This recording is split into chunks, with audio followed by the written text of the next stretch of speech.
Faustino Catalina y Eva Galbache. Iglesia Noticia. COPE. Estar informado.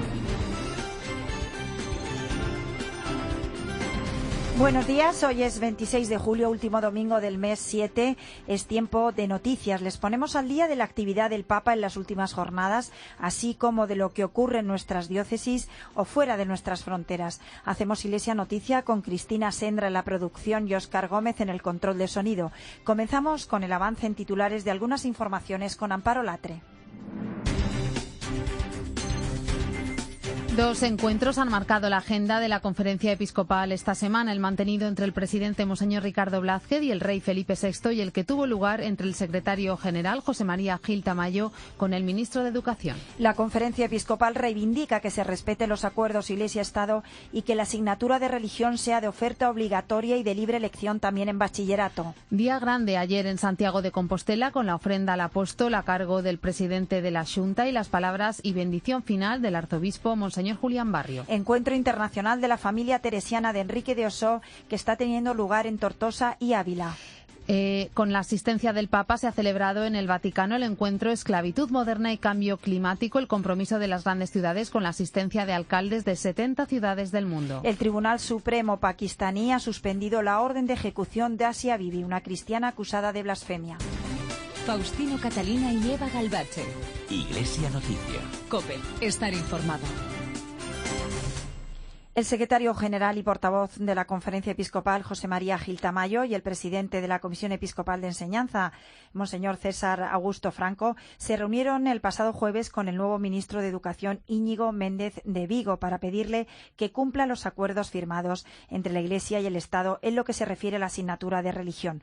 A su juicio, con la Ley Orgánica para la Mejora de la Calidad Educativa, la LOMCE, ha quedado reducida en horas y no será de oferta obligatoria en bachillerato. José María Gil Tamayo, por tanto, afirma que así se vulneran los acuerdos Iglesia-Estado y ha recordado el peso que la Iglesia tiene en el panorama educativo. Lo dijo en la linterna de COPE.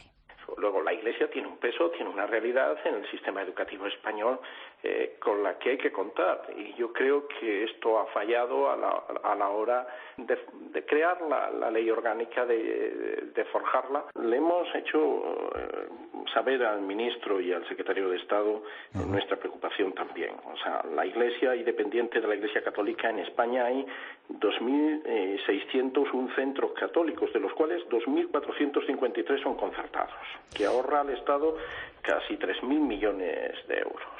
En la entrevista de COPE también se refirió a la relevancia de que las instituciones públicas estén representadas en celebraciones religiosas de calado. Lo dijo refiriéndose a la decisión de la alcaldesa de Barcelona de retirar la Misa de la Mercè del programa de fiestas y de impedir que ningún representante del ayuntamiento asista a esta celebración de forma institucional. La presencia de un alcalde o de un cargo público en un acto religioso es una presencia institucional. Representa a la ciudadanía que le ha elegido en general y es alcalde de todos. También de los creyentes y de los no creyentes, pero también de los creyentes, que son en su inmensa mayoría.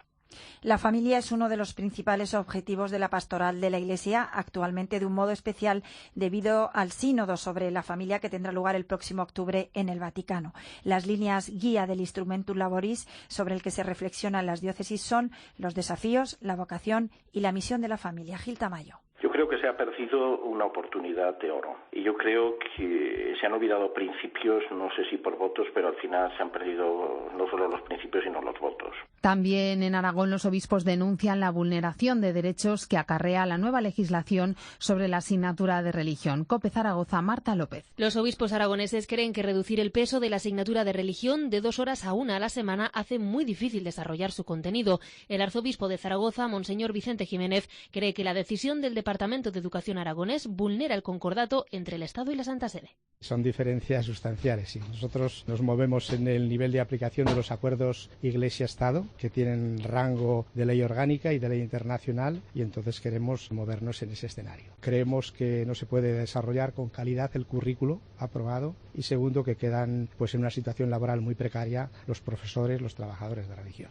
La consejera de Educación, Maite Pérez, se compromete a estudiar la situación laboral de los profesores, pero asegura que se está cumpliendo la ley. Si nosotros incumplimos la legalidad, el Ministerio está incumpliendo la legalidad, porque lo que hemos hecho es una estricta interpretación jurídica de los mínimos del Real Decreto.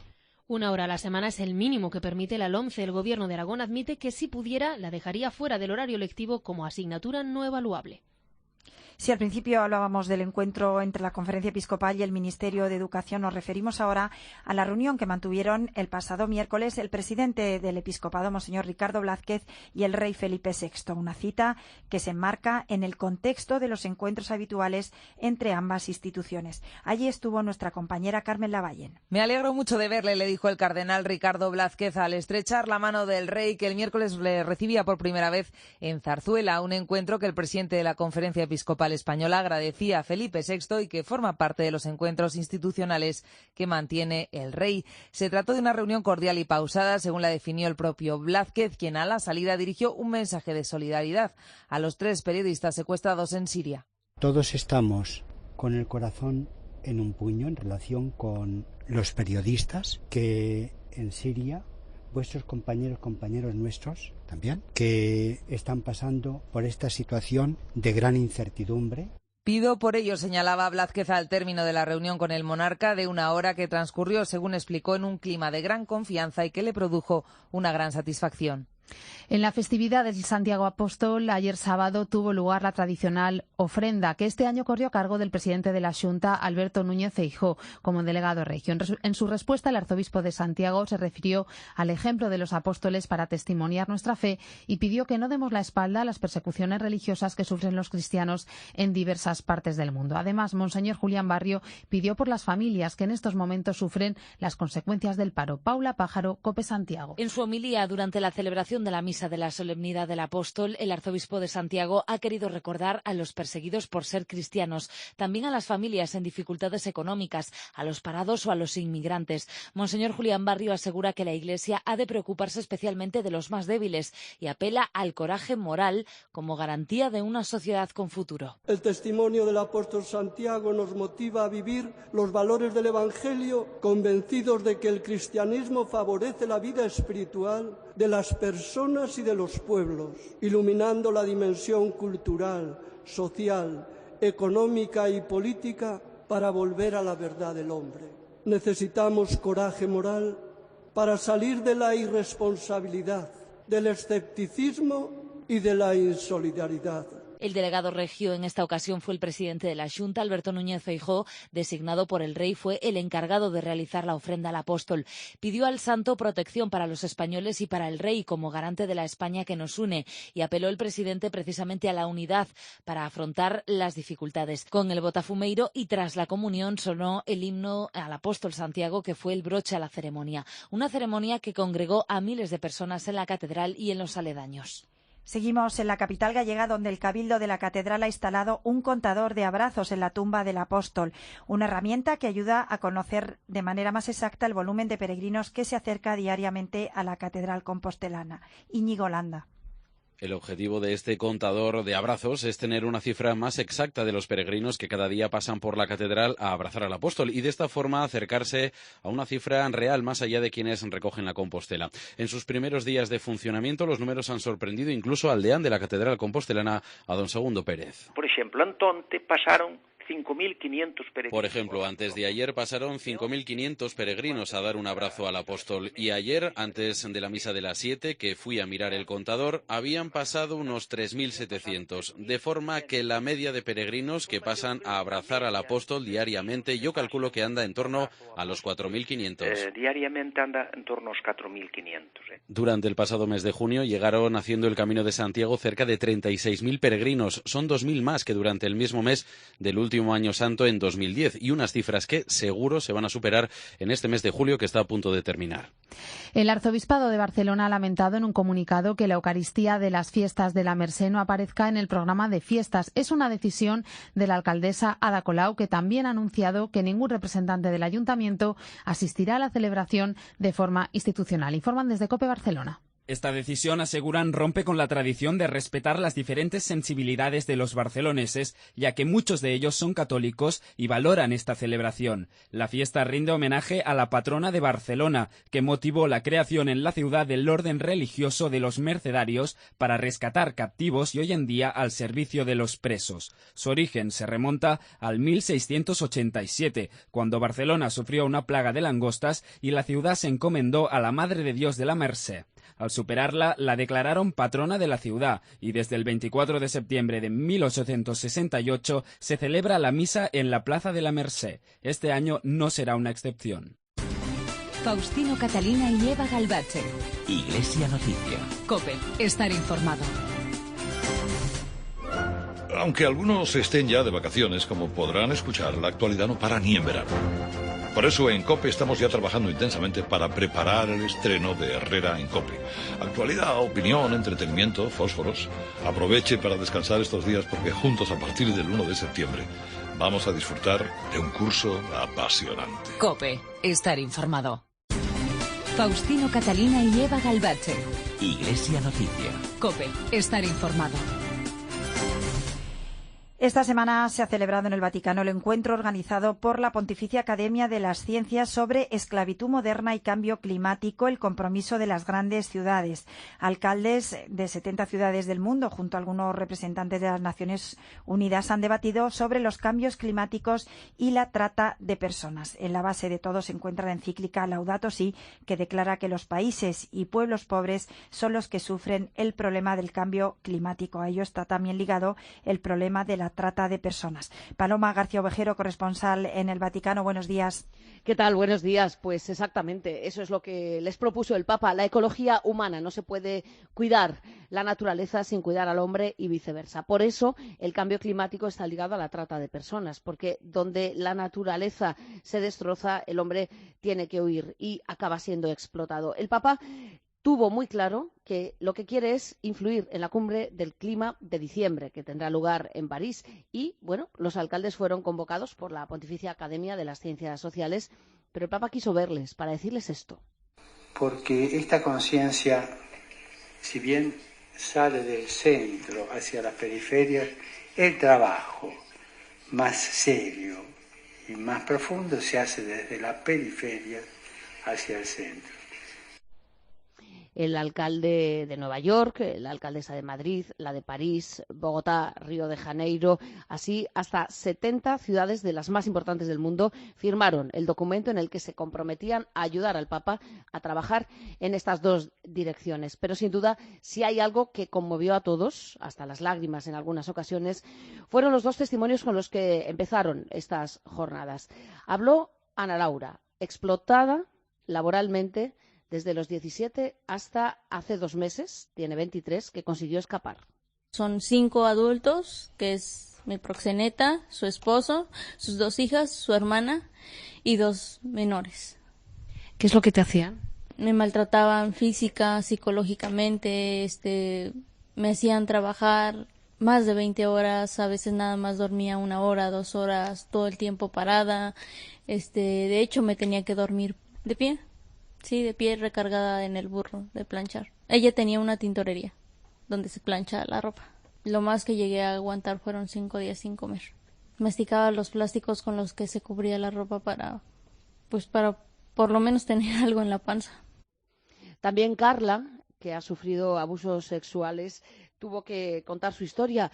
La diferencia es que Ana Laura ha visto cómo esos 5 están en la cárcel. En cambio, el proxeneta de Carla sigue libre. Ella se enamoró de él cuando tenía 12 años y en su casa no se sentía querida. Y esta es su historia. 3 meses estuve bien con él, 3 veces estuve viviendo, me dio cariño, amor, me regaló, me compró, me dio todo. Incluso él me dijo que se quería casar conmigo, quería una familia. Eso es lo que realmente te prometen al principio.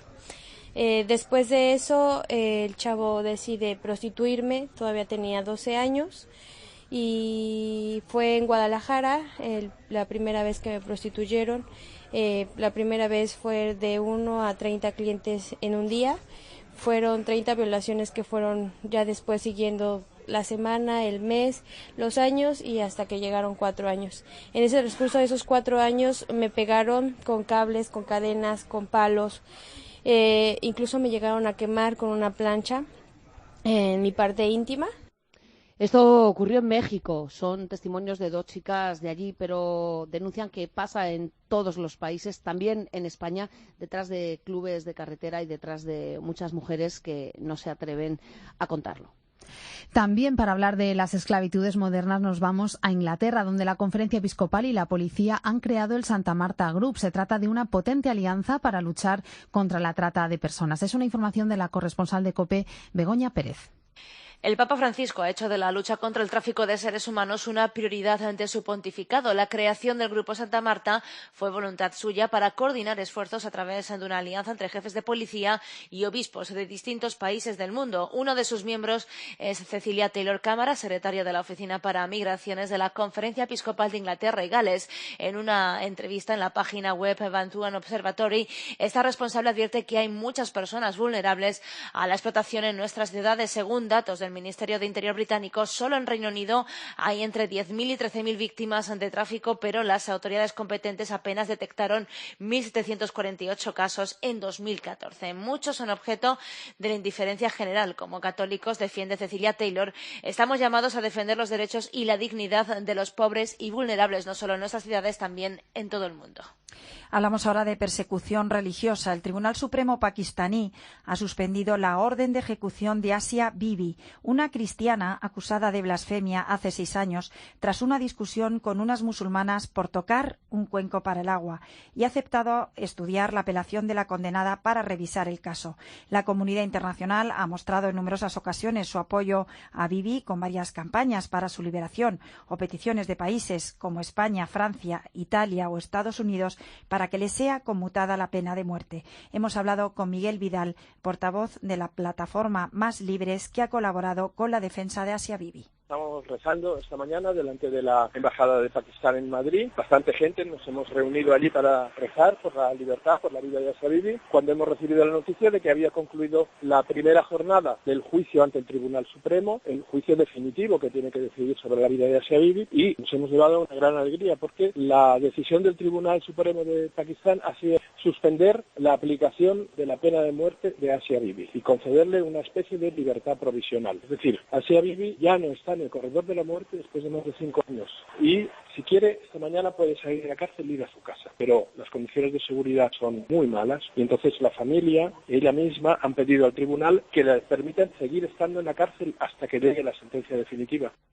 Antes de conocer la noticia, en la mañana de COPE, Javier Menéndez Ros, director de ayuda a la Iglesia necesitada en España, hablaba de las implicaciones sociales que en un país como Pakistán tiene estar acusado de blasfemia independientemente de lo que dicte la justicia. Su cabeza tiene precio desde el mismo momento en que fue acusada de blasfemia. Ella, desde que estuvo encarcelada, corre serio riesgo de muerte. De hecho, la tuvieron que poner en una celda aislada totalmente de todas las demás reclusas. Cuando fue acusada de blasfemia, y instituciones, organizaciones de caridad, distintos ámbitos internacionales pidieron su liberación, en distintas ciudades pakistaníes, nada menos que 1,5 millones de personas salieron a la calle a pedir su condena a muerte. Y hay precio a su cabeza. Se ha establecido en $5.000 a la persona que la asesine, y si pudiera salir a la calle, evidentemente tendría que tener unas medidas de seguridad excepcionales y tendría que salir de su país.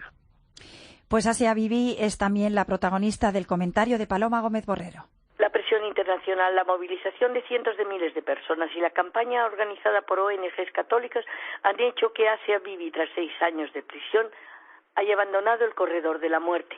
La Corte Suprema de Pakistán se ha pronunciado esta semana. A pesar de las protestas de los fundamentalistas islámicos, la justicia ha considerado que no cometió, y estaba condenada a la pena de muerte, por blasfemar contra Alá.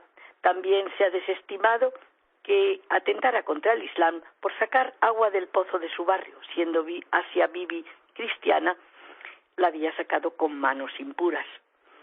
Para evitar la cárcel, la impusieron, la pena capital, le impusieron también renegar su fe y que se hiciera musulmana, pero Asia Bibi se negó, se declaró inocente, pero jamás renunciaría a su fe. Asia Bibi es un caso que ha centrado la atención de la opinión pública. Hasta el obispo del Punjab, la región donde vive la familia, pidió a Papa Francisco su intercesión. Numerosos movimientos católicos organizaron manifestaciones en su favor, además de pagar a un buen abogado defensor y de ayudar económicamente al marido y a los hijos. La decisión del Tribunal Supremo ha sido una gran victoria. Ha abierto esperanzas a la minoría cristiana. El odio religioso se está extendiendo como una mancha de aceite, tanto que a pesar de la sentencia que le abre las puertas de la cárcel, Asia Bibi no ha querido abandonar la celda. Se siente más segura que en su casa, ya que ha recibido muchísimas amenazas de muerte y el pueblo está cubierto de pancartas que ofrecen recompensas a quien la mate. Oriente Medio se ha convertido en tierra de persecución, tierra de mártires, que como Asia Bibi viven su fe con el valor y la fuerza de los primeros cristianos. Gracias, Paloma. Volvemos ahora con nuestra corresponsal en Roma y el Vaticano, Paloma García Ovejero, porque el mitin de Rímini, el encuentro que todos los veranos celebra el movimiento Comunión y Liberación, cambia este año de fecha. Será del 20 al 26 de agosto. Cuéntanos, Paloma. Efectivamente, la feria de Rímini este año del 20 al 26 de agosto y con un montón de citas. Bueno, hay 2.500 voluntarios de 40 países, esperan unas 250.000 personas y las citas principales pues empiezan, por ejemplo, el jueves 20 de agosto con el cardenal Turán. Después tenemos a Matteo Renzi, que viene, como han venido en otras ocasiones, desde Napolitano, Berlusconi, Letta, Mario Monti. Está nuestro compañero Fernando de Haro, también está el cardenal Pell con una mesa sobre Iglesia y dinero y hay muchas exposiciones, muestras fotográficas y una especialmente dedicada a Santa Teresa de Jesús. Hay muchas ofertas, pero yo os invito a que visitéis la página web www.meetingrimini.org. Su portavoz nos explica cuál es el tema de este año. È il tema sulle tre grandi religioni, è il tema sulla libertà religiosa. El tema sobre las tres grandes religiones, el tema sobre la libertad religiosa, que en estos momentos es naturalmente el tema de actualidad principal. Estará el cardenal Turán junto al rabino de Francia y al imán de Lyon y hablarán del tema de las tres grandes religiones. Las religiones son parte de la solución y no son el problema. Sul fatto che le religioni sono parte della soluzione e non sono il problema. Atención también al diálogo que tendrán el día 24 de agosto Julián Carrón, el presidente de la Fraternidad de Comunión y Liberación, y Joseph Weiler, el mítico ya estudioso de Juan Pablo II y de Joseph Ratzinger, el actual presidente de la European University Institute. Cómo no, Paloma, estaremos pendientes. Muchas gracias y feliz domingo. Igualmente, y feliz verano. Es verdad, feliz verano también para los que nos cogemos vacaciones dentro de nada. En la memoria litúrgica de los santos Joaquín y Ana, padres de la Virgen María y abuelos de Jesús, se celebrará hoy en el Reino Unido la Jornada de la Vida, organizada por la Conferencia Episcopal de Inglaterra y Gales. La iniciativa de este año está dedicada al final de la vida y tiene por tema cultivar la vida, aceptar la muerte. Por esta razón, el Papa Francisco ha enviado un mensaje bendiciendo a todas las personas que participan en este evento tan significativo y a quienes trabajan de diferentes maneras en la promoción de la dignidad de toda persona humana desde el momento de su concepción y hasta su muerte natural. Seguimos hablando de defensa de la vida, ya que en Portugal se ha votado la reforma de la ley del aborto que fue aprobada en el Parlamento en la última sesión de la legislatura. Es una crónica de nuestra corresponsal Begoña Íñiguez. En Portugal, su Parlamento aprobó el pasado miércoles, con los votos a favor de la coalición de gobierno de centro-derecha de Passos Coelho, la modificación de la ley del aborto durante la última sesión de esta legislatura. Una promesa electoral de Passos Coelho que a lo largo de estos 4 años la Plataforma Ciudadana por el Derecho a Nacer ha luchado incansablemente para que se produjera, con más de 50.000 firmas de apoyo, al igual que el presidente de la Conferencia Episcopal Portuguesa, el cardenal patriarca de Lisboa, Manuel Clemente, quien ha apoyado la iniciativa. Nos lo cuenta Isilda Pegado, la portavoz de Por el Derecho a Nacer. Sí, ha habido declaraciones de la jerarquía de la Iglesia y de la Conferencia Episcopal Portuguesa para apoyar la maternidad y la paternidad, y en concreto esta iniciativa legislativa de Ciudadanos. Estamos todos con la esperanza de que este sea un camino que se inicia ahora pero que va a continuar. A partir de ahora, las mujeres que decidan abortar en Portugal hasta las 10 semanas tendrán que asistir obligatoriamente a una consulta médica y psicológica, realizar una ecografía del feto y pagar una tasa si finalmente deciden abortar, hasta un máximo de 65 euros, como ocurre con el resto de los servicios médicos en la sanidad pública lusa. Faustino Catalina y Eva Galbache. Iglesia Noticia. COPE. Estar informado. Volvemos a casa con otras informaciones y hablamos del encuentro internacional de la familia teresiana de Enrique de Osó, que está teniendo lugar en Tortosa y Ávila, lugares donde desarrolló buena parte de su actividad apostólica. Esta asamblea constituye uno de los encuentros comunitarios más importantes para la congregación, que reúne hasta finales de mes a miles de religiosas procedentes de países de todo el mundo. Juntas celebran los 500 años del nacimiento de la santa. Hablamos de ello con la teresiana Pilar Liso. Este encuentro internacional es el culmen de todo un trabajo y sobre todo de 2 años de preparación. Ha querido reunir a muchos peregrinos que llegan hoy a Tortosa. Llegaremos a ser el domingo 26 hasta 1.600 en Ávila. Comenzamos hoy en Tortosa, porque Tortosa fue la cuna en el siglo XIX de todo el movimiento teresiano. Enrique de Osó, sacerdote tortosino, en el siglo XIX inauguró lo que ahora es la ruta de la cuna al sepulcro. Pues nosotros queremos evocar y repetir esa peregrinación, por eso comenzamos aquí en Tortosa, y hasta el día 24 estamos aquí pues visitando los lugares más de la familia. El día 24 ya empezamos nuestra peregrinación hacia Ávila y será una experiencia, pues yo espero, que muy bonita y muy enriquecedora, sobre todo para sentirse jóvenes teresianos en camino y en marcha, ¿no? De la mano de Teresa de Jesús y de Enrique de Osó. Nos vamos ahora hasta Asturias, porque en el santuario Nuestra Señora de Covadonga se ha celebrado un curso de verano sobre la figura del cardenal Herrera Oria, organizado por la Asociación Católica de Propagandistas. La crónica es de Cristina Sendra. El curso coincide con el 50 aniversario de su nombramiento como cardenal y los 75 años de su ordenación como sacerdote. 4 conferencias sobre la figura de Herrera Oria, uno de los personajes españoles con más repercusión en el siglo XX, como nos cuenta Agustín Domingo, profesor de Filosofía de la Universidad de Valencia. El cardenal Ángel Herrera Oria ha sido una figura clave en la modernización del catolicismo, en la cuestión social y política de la Iglesia y sobre todo una persona preocupada por lo que llamaríamos la caridad política. Podríamos decir que en la historia de la Iglesia española y del catolicismo español fue el personaje que llevó la Iglesia española a las puertas de la modernidad y la situó en lo que podríamos llamar los procesos de modernización. Su importante papel en la Iglesia española empujó a la Asociación Católica de Propagandistas a impulsar su proceso de beatificación en 1996. Por otra parte, esta semana ha tenido lugar en Zamora el curso para formadores de seminarios de toda España. Organizado por la Comisión Episcopal de Seminarios y Universidades de la Conferencia Episcopal Española, participaron 25 rectores y formadores de seminarios de todo el país. El presidente de la Comisión Episcopal, Joan Enric Vives, presentó el encuentro e hizo una valoración positiva de la situación de las vocaciones. Los seminarios en España gozan de buena salud. Yo creo que podemos estar contentos de que en la mayoría de las diócesis españolas están al frente formadores bien preparados. Son nuevas generaciones de sacerdotes preparados intelectualmente, formativamente, pedagógicamente, espiritualmente.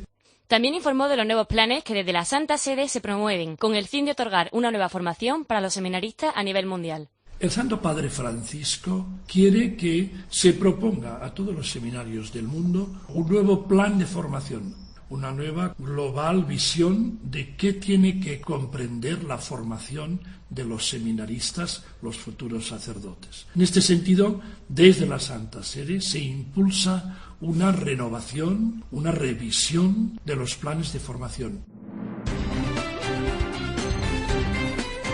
Pues hasta aquí los minutos de Iglesia Noticia en este último domingo del mes de julio de 2015. Llega a la cadena COPE la última hora de la actualidad en España y el mundo. Después vendrá la Santa Misa. Un saludo de Amparo Latre, Faustino Catalina y Eva Galbache. Que pasen una feliz semana.